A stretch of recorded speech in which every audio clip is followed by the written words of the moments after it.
Hizbullah meluncurkan roket ke perbatasan Israel Utara. Serangan ini juga menghancurkan menara pasukan Israel yang dipakai mengintai Lebanon. Hizbullah menargetkan pasukan Israel di pemukiman Al-Manara dan Shtula pada Minggu 28 Juli 2024. Serangan ini adalah balasan Hizbullah seusai Israel menyasar lembah Beka dan Lebanon Selatan.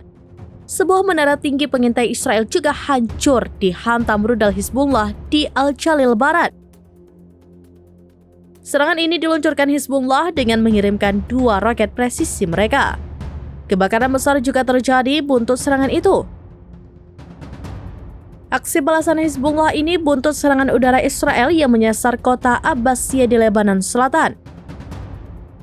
Israel sebelumnya juga menyerang kamp pengungsi Burj al-Shamali di Tyre sebelum serangan udara di Qaim.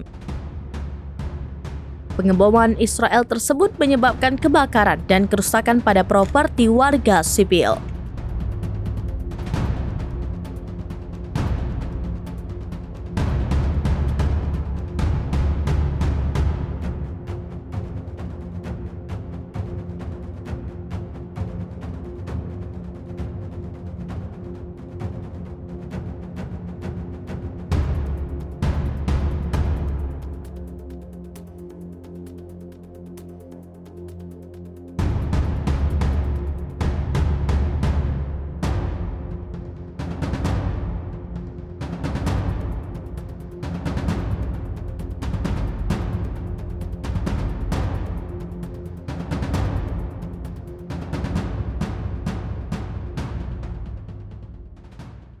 Download Tribun X sekarang, menghadirkan lokal menjadi Indonesia.